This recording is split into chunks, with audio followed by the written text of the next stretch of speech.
I overheard my daughter-in-law telling her friends, "Now I'll finally get rid of that shrew," and that I deserved a room in a nursing home. But when I read the will, it was her who had to pack her bags. The funeral home. Smelled of lilies and grief.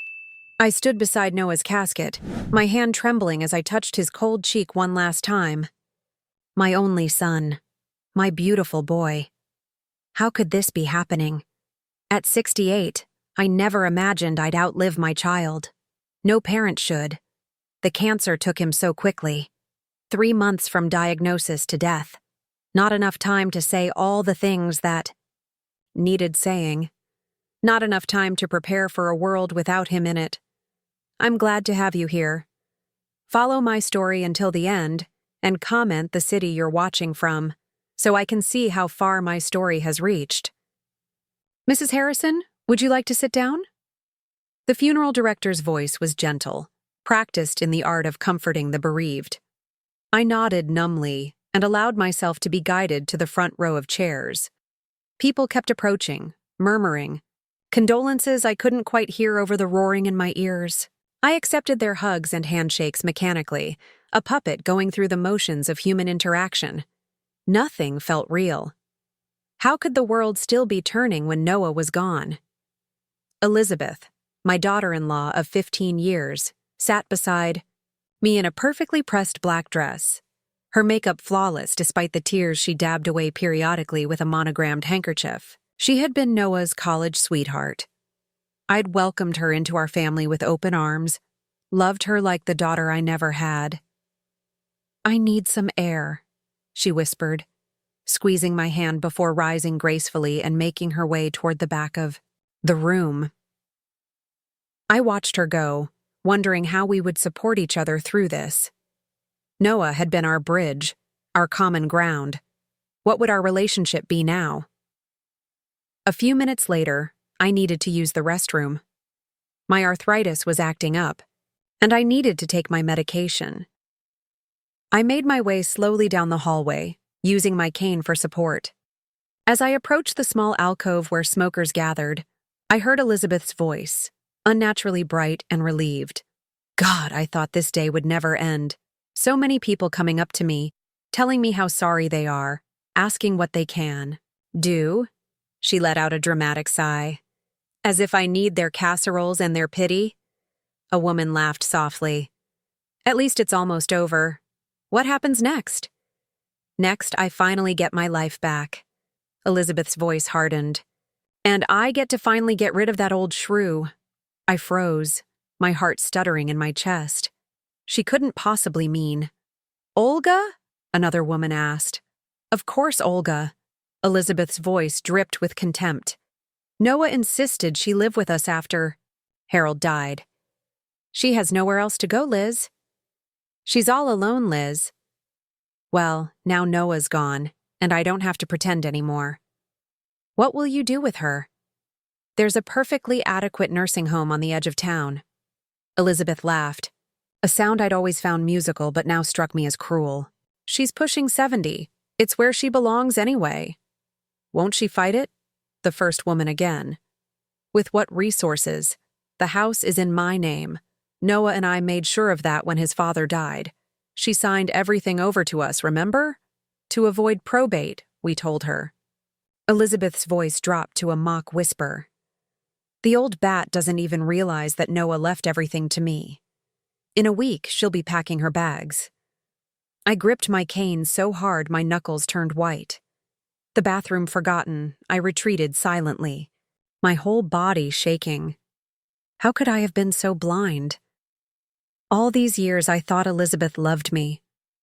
I thought we were family. Back in the viewing room, I looked at my son's peaceful face through new eyes. Had he known how his wife really felt about me? Would he have done something differently if he had? I wiped my tears and straightened my spine.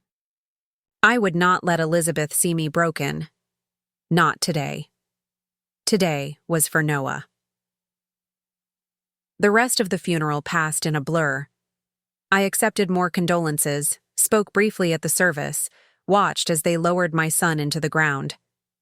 Through it all, Elizabeth stayed close, her arm linked with mine, the perfect picture of a grieving wife supporting her heartbroken mother-in-law.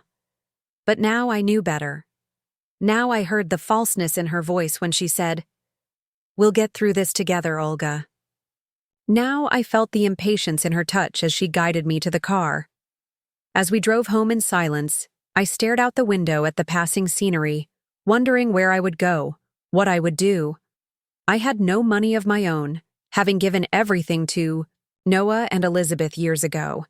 No home except the one Elizabeth now wanted me out of. But there was one thing Elizabeth didn't know, something Noah had told me during one of our last private conversations, when Elizabeth was out arranging hospice. Care. "Mom," he had whispered, his voice weak but his eyes clear. "I need to tell you something important about my will." I turned to look at Elizabeth's profile as she drove, her face composed and cool. Let her think she had won. Let her make her plans. The reading of the will was scheduled for tomorrow. I couldn't sleep that night. How could I, with Elizabeth's words echoing in my head? That old shrew. Finally get rid of her. The nursing home is where she belongs anyway. As I lay in the guest bedroom, never truly mine despite living here for 5 years, memories washed over me like waves, each one more painful than the last now that I saw them through this new lens of betrayal. I remembered the day Harold died, 8 years ago. My husband of 40 years, gone suddenly from a heart attack. Noah and Elizabeth had come immediately, helping with the funeral arrangements, sitting with me through those first terrible nights. It was Elizabeth who had suggested I sell my house and move in with them. "Mom, it makes no sense for you to rattle around in that big house all alone," Noah had said, his arm around his wife. "We have plenty of room. And we could use the money from the sale to invest for your future," Elizabeth had added, "so you never have to worry about finances." It had seemed so sensible at the time, so loving. I sold the house Harold and I had, built together, the home where Noah had grown up. I gave Noah and Elizabeth the money, $287,000 to invest. I never saw a statement, never questioned where the money went. I trusted them completely. I got out of bed and walked to the window, looking out at the elegant backyard with its swimming pool and professionally landscaped gardens. The down payment for this house had come from my money. The renovation that added the pool and outdoor kitchen, my money too, but the house was in their names. Just like the vacation cabin in the mountains, which we'd bought using the last of Harold's life insurance. "For tax purposes," Elizabeth had explained. "It's simpler this way." I'd never questioned it. Why would I? They were family. I moved to the dresser and opened the bottom drawer, pulling out the old photo album I kept there. Pictures of Noah as a baby, a toddler, a gangly teenager. Noah at his college graduation. Noah and Elizabeth on their wedding day. I paused at a photo of all of us at Noah and Elizabeth's 10th anniversary party. Elizabeth stood slightly apart, her smile not quite reaching her eyes. Had the signs been there all along? There were other memories, too. Small moments I'd dismissed at the time.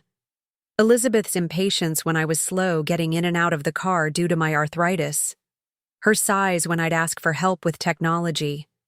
The way she'd schedule family gatherings when my bridge club met, then act disappointed when I chose to keep my commitment to my friends.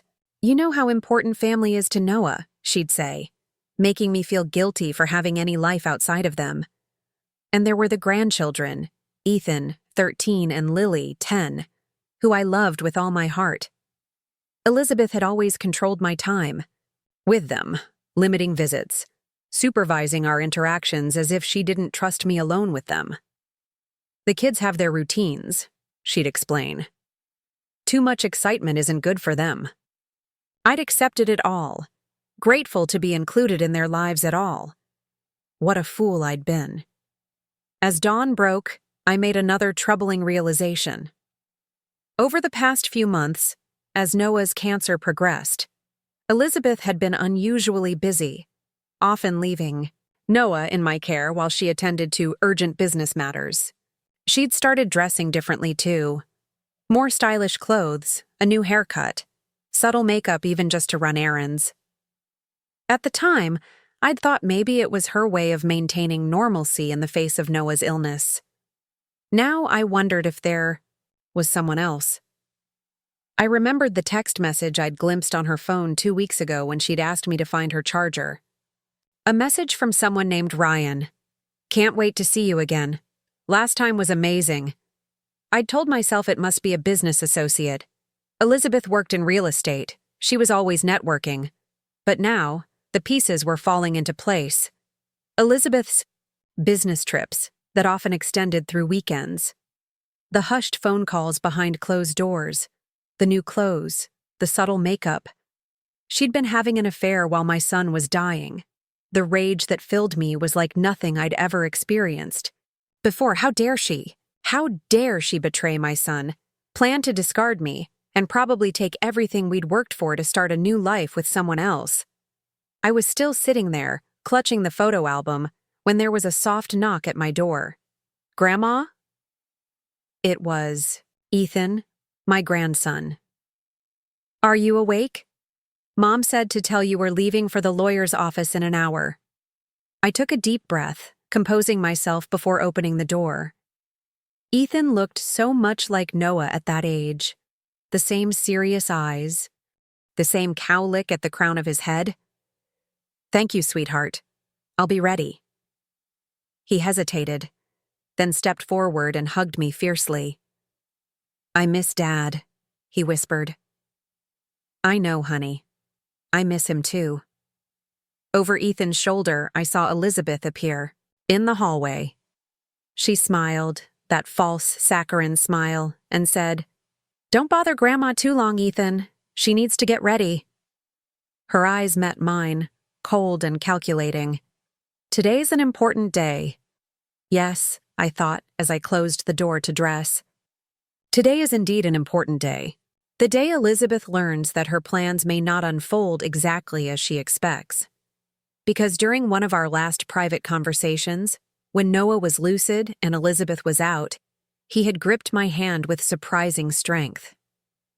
"Mom," he'd said, "I've been watching and listening. I've seen things, learned things. I need you to know I've made arrangements."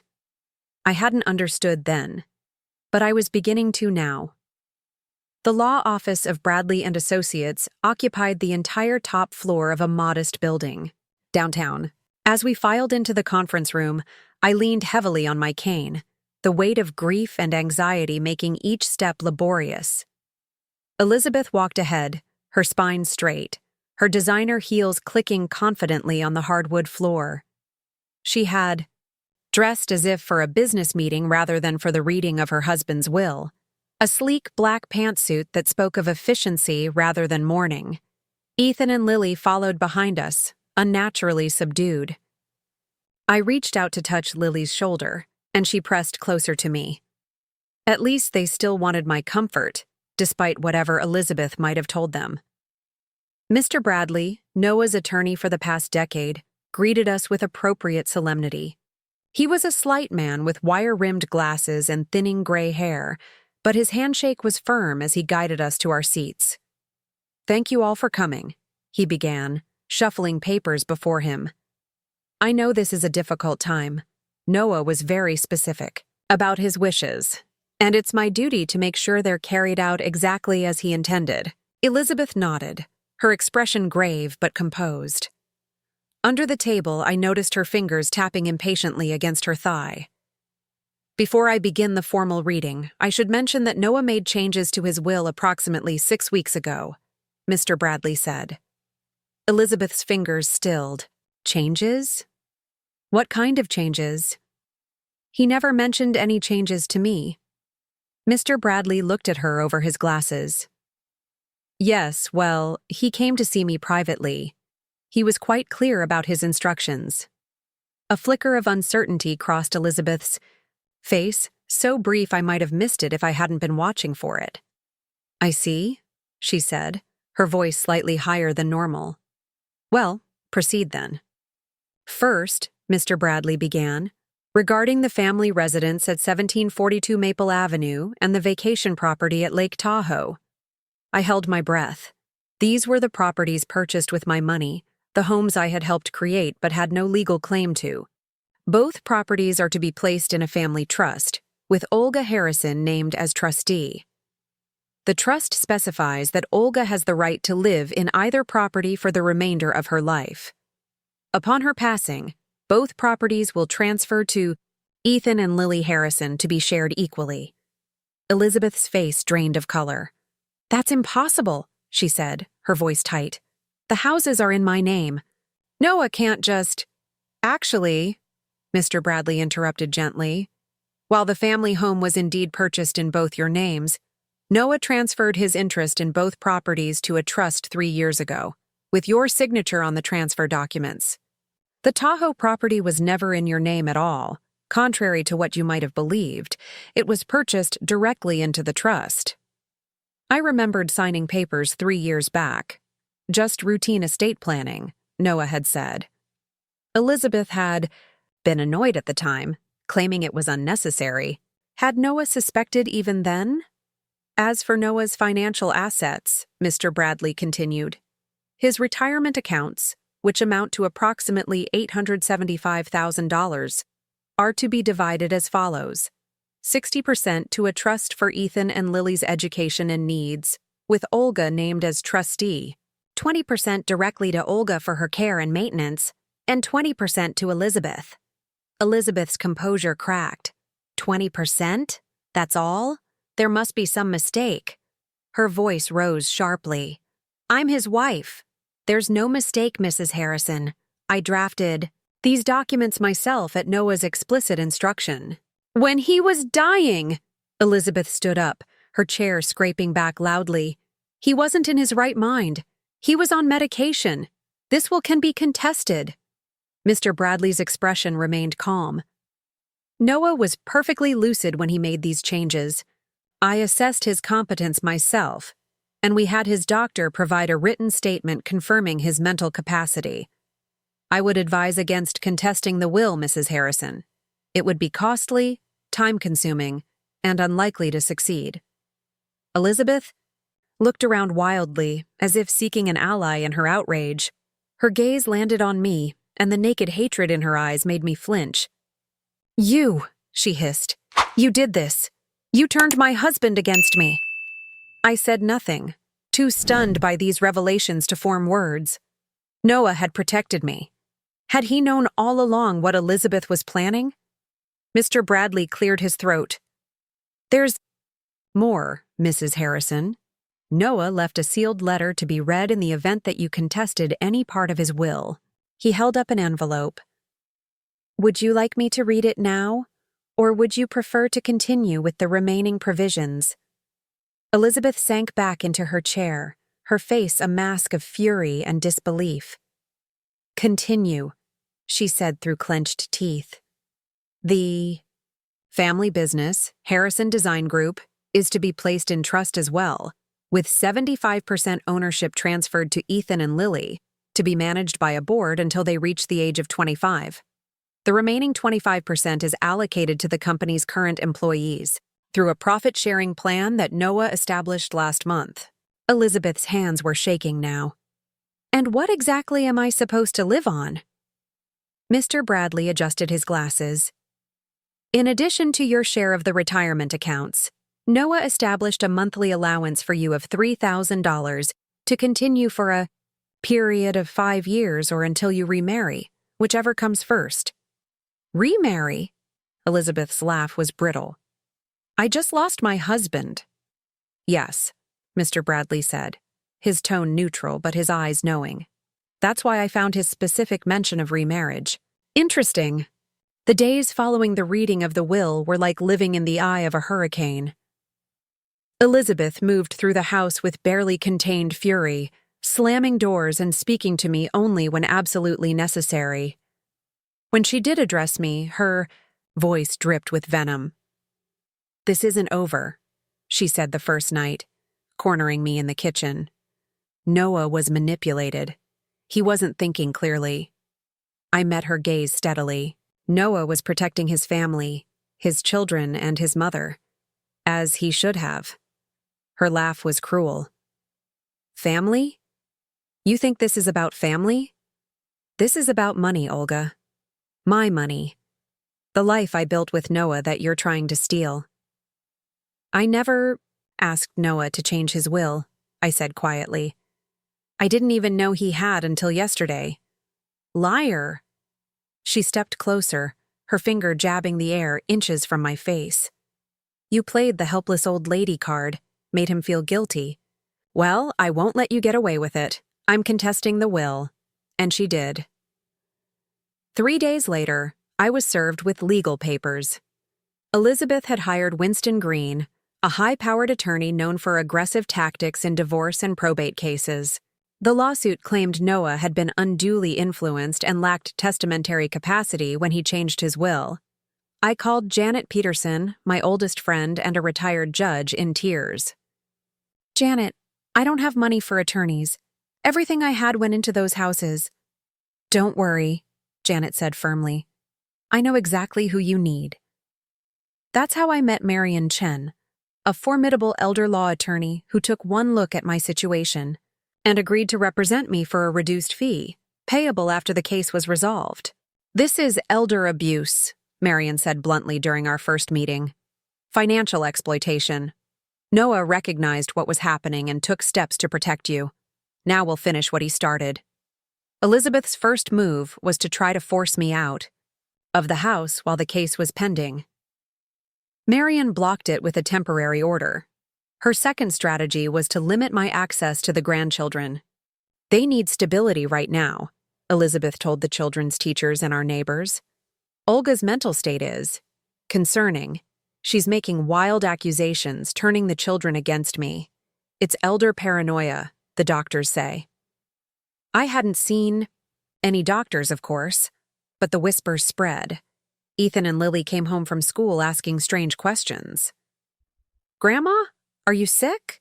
Lily asked one afternoon, her small face creased with worry. Mom says you might have to go to a special hospital. My heart broke. No, sweetheart, I'm not sick at all. Then why is Mom saying those things? Ethan demanded. At 13, he was old enough to sense the tension, to question the contradictions. I chose my words carefully. Your mom and I have different ideas about what should happen now that your dad is gone, but we both love you very much. Elizabeth walked in at that moment, her eyes narrowing as she saw us together. Kids, go do your homework, she ordered. After they reluctantly left, she turned to me. Don't fill their heads with your version of events. I haven't told them anything, I said. She snorted in disbelief. Just remember, no matter what that will says, I'm their mother. I decide what's best for them. The court battle dragged on. Elizabeth's attorney filed motion after motion, each one requiring a response. Each one draining the trust's resources meant for the children's future. It was a war of attrition. She was betting I would give up rather than deplete their inheritance. Then came the day I found Elizabeth in Noah's home office, rifling through his desk. What are you doing? I asked from the doorway. She jumped, then glared at me. This is still my house. I can look through my husband's things if I want to. You're searching for something specific, I observed. What is it? Elizabeth shoved the drawer closed. None of your business. But I had seen enough. She'd been focusing on a section where Noah kept personal papers. What was she looking for? What was she afraid of? That night, after Elizabeth went out, with Ryan I presumed, though she claimed it was a business dinner, I went into the office myself. I didn't know what I was looking for, but I felt Noah guiding me. In the bottom drawer, taped under a stack of old tax returns, I found a sealed envelope with my name on it. My hands trembled as I opened it. Inside was a USB drive and a handwritten note. Mom, if you're reading this, things have gone as I feared. Elizabeth has shown her true colors. The evidence you need is on this drive. Financial records, emails, recordings of conversations. I started, gathering it when I first became suspicious last year. I'm sorry I didn't tell you sooner. I wanted to protect you, and I needed time to secure everything legally before confronting her. Then the cancer came, and I ran out of time. Know that I love you, and I'm grateful for everything you've done for us. Now let this help you protect yourself and the kids. Noah. With shaking hands, I took the drive to my laptop and plugged it in. What I found stunned me. Dozens of documents meticulously organized. Financial records showing how Elizabeth had gradually siphoned money from their joint accounts to a private one in her name only. Emails between Elizabeth and her lover Ryan, dating back 2 years, discussing their plans for after Noah was out of the picture.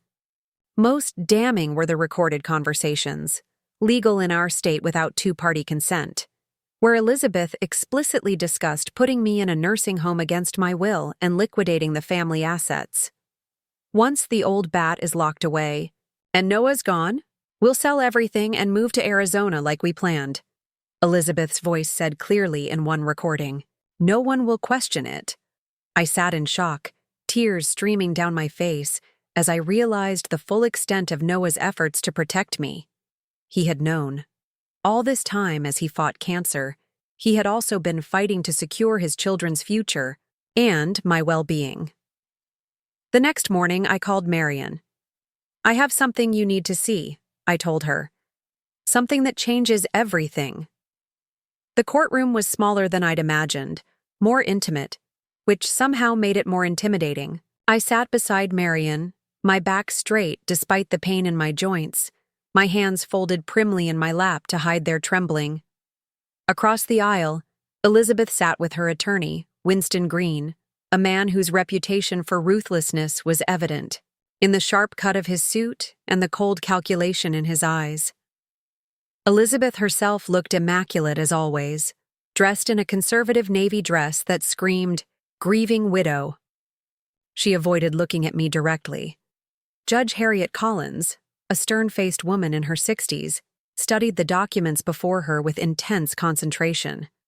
The courtroom was mostly empty except for a few spectators. Janet had come to support me, and surprisingly, Ethan sat in the back row. At 14, he wasn't required to attend, but he had insisted. Elizabeth had tried to prevent it, but the judge allowed it after Ethan himself requested to be present. This hearing is to address the petition to contest the will of Noah Harrison, Judge Collins began. I've reviewed the filings from both parties. Mrs. Elizabeth Harrison claims the deceased was not of sound mind when making his final amendments and was unduly influenced. Ms. Chen, you've filed a counter-motion to dismiss the petition entirely. Is that correct? Yes, Your Honor, Marion said, rising smoothly. And we've submitted new evidence that bears directly on this matter, which we believe renders the contest moot. Winston Green stood immediately. Your Honor, we object to this. Alleged new evidence. It was not part of the initial discovery. It was discovered only recently, Marion replied calmly. And we've followed proper procedure to admit it. Judge Collins peered over her reading glasses. I'll allow it, Mr. Green. Please continue, Ms. Chen, Marion nodded. Your Honor, we have evidence that Mrs. Harrison was engaged in a long-term extramarital affair during the deceased's illness, that she planned to institutionalize her mother-in-law against her will, and that she intended to liquidate family assets immediately after Mr. Harrison's death, assets that were intended for the care of his children and his mother. A murmur ran through the small courtroom. Elizabeth's face drained of color. Furthermore, Marion continued, we have evidence that Mrs. Harrison discussed these plans explicitly with her paramour, a Mr. Ryan Kendall, via email and recorded conversations, which Mr. Harrison legally obtained in this single-party consent state. This is absurd, Elizabeth burst out, half rising from her seat. Winston Green put a restraining hand on her arm. Your Honor, he said smoothly, these are wild accusations with no bearing on the validity of the will. Even if such evidence existed, which we dispute, it would be inadmissible as it was obtained without my client's knowledge. Actually, Marian countered, the recordings were made by Mr. Harrison in his own home and office, where he had every legal right to record conversations. The emails were accessed from accounts Mr. Harrison legally had access to as they were on shared devices, and in some cases, joint accounts. Judge Collins held up a hand. I'll review the evidence in chambers to determine admissibility. For now, let's proceed with testimony. Ms. Chen, call your first witness. The defense calls Olga Harrison, Marian said.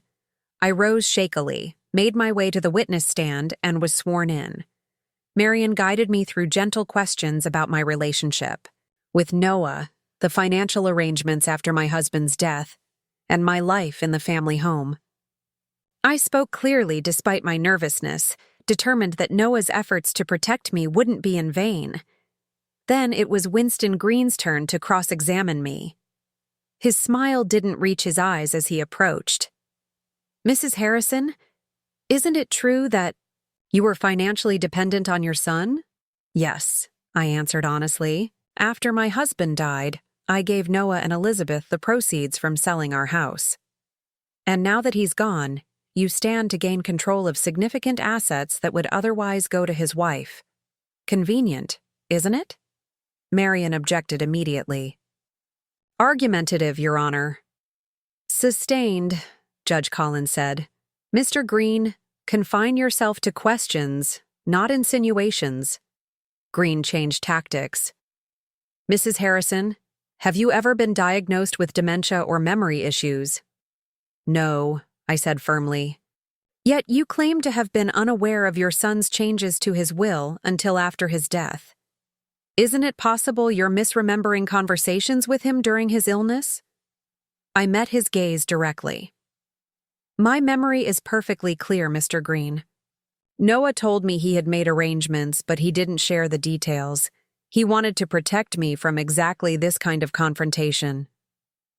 The questioning continued, Green trying to paint me as a confused old woman manipulating her dying son. But I remained steady, truthful, and clear. After I stepped down, Marian called her surprise witness, Ryan Kendall.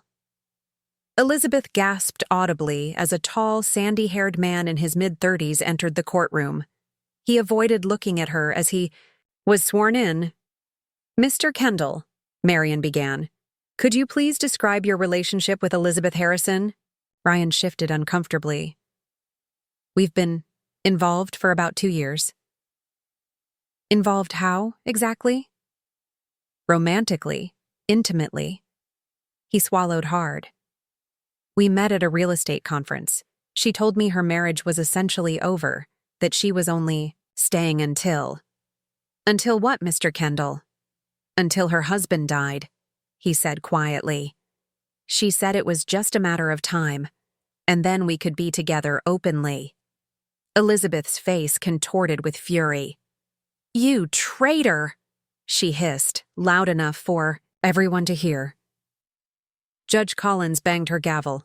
Mrs. Harrison, control yourself or I'll have you removed.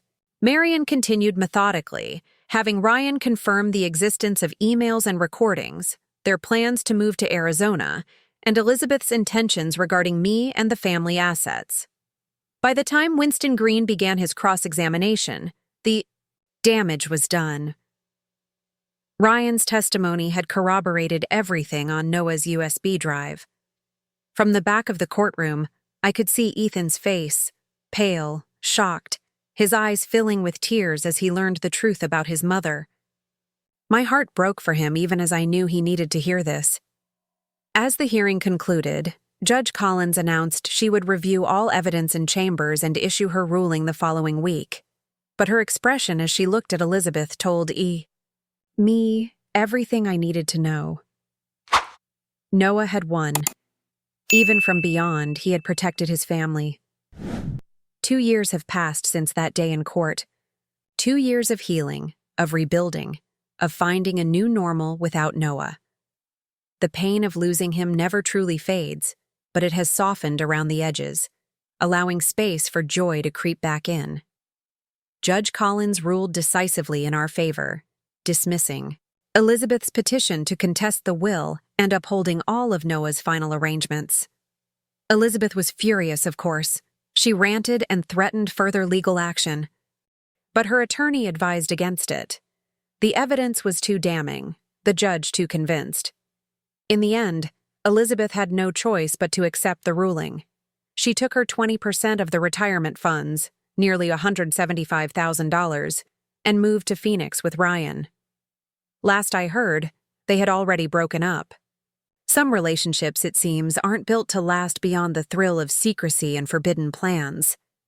She gave up custody of the children without much of a fight, surprising everyone except me. I had seen how she was with them, dutiful but distant, more concerned with appearances than with their emotional needs. When Ethan announced he wanted to live with me, Elizabeth barely protested. Lily was more torn, but eventually chose to join her brother, rather than move across the country with a mother she no longer trusted. The first few months were the hardest. The children grieved not only their father, but also the mother they thought. They knew. They had questions I couldn't always answer, pain I couldn't always soothe.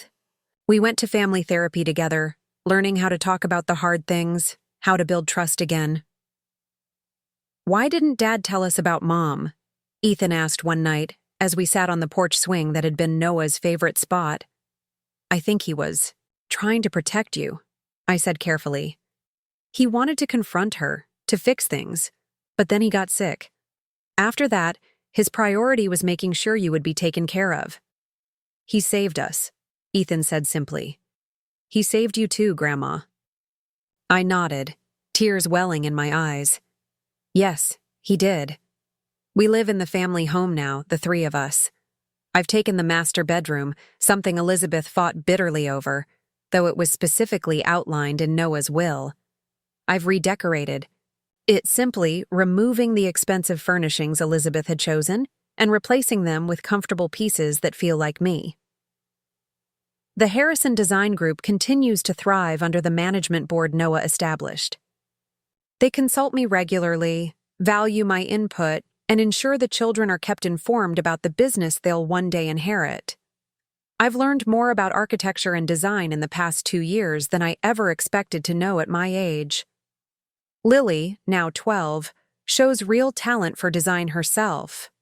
She spends hours sketching buildings and interiors, proudly showing me her ideas. "Dad would have loved this one," she often says, and I agree.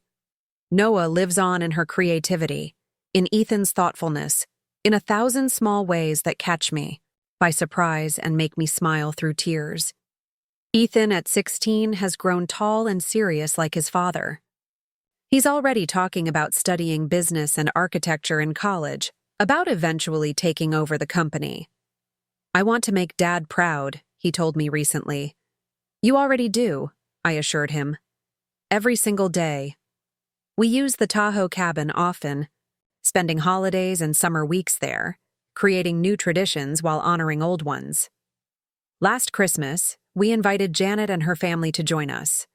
The house was full of laughter and warmth. Noah would have loved it. Elizabeth calls the children. On birthdays and holidays, her voice artificially bright. The conversations are brief, awkward. She has made no attempt to visit, though she's legally entitled to. The children seem relieved rather than disappointed by her absence. As for me, I've found an unexpected freedom in widowhood and grandparenthood. I've joined a book club, taken up watercolor painting, even started dating a kind widower named Frank, whom I met at a community garden. Nothing serious yet, but it's nice to have coffee with someone who makes me laugh, who looks at me and sees a woman, not just a grieving mother or a doting grandmother. Sometimes I wish Noah could see us now, how we've healed, how we've grown stronger through the pain. But then I think perhaps he can. Perhaps he knew all along that we would be okay. That the provisions he made would give us not just financial security, but the chance to become a true family, bound by love and choice rather than obligation. I still talk to him sometimes when I'm alone. I tell him about the children's achievements, about the business, about the quiet contentment I've found in this life he protected for me. "You would be proud," I whisper, touching the photo of him I keep by my bed. You did good, son. Yesterday was the anniversary of Noah's death. We visited his grave together, the three of us, bringing fresh flowers and sharing memories. As we walked back to the car, Ethan put his arm around my shoulders. You know what I think Dad would love most? He said. That we're happy again. That we found a way forward. Lily nodded solemnly. And that Elizabeth got what she deserved. I smiled at my grandchildren, these wise young souls who had been through so much yet remained gentle and kind. I think you're both right. Last night, as I settled into bed, I thought about how drastically my life had changed from what I'd feared that day at Noah's funeral. Instead of being discarded in a nursing home, forgotten and alone, I found myself at the center of a loving family in a home that was truly mine, surrounded by reminders of my son's love. I remembered Elizabeth's cruel words, spoken when she thought no one who mattered could hear. Now, finally, I'll get rid of that old shrew. The irony wasn't lost on me. In the end, Elizabeth was the one who had to pack her bags and leave. Noah had seen to that, his last act of love protecting those who truly deserved it. As I drifted off to sleep, I smiled. They say living well is the best revenge. If that's true, then this quiet, joyful life, this reconstruction of what was broken, is the sweetest victory of all.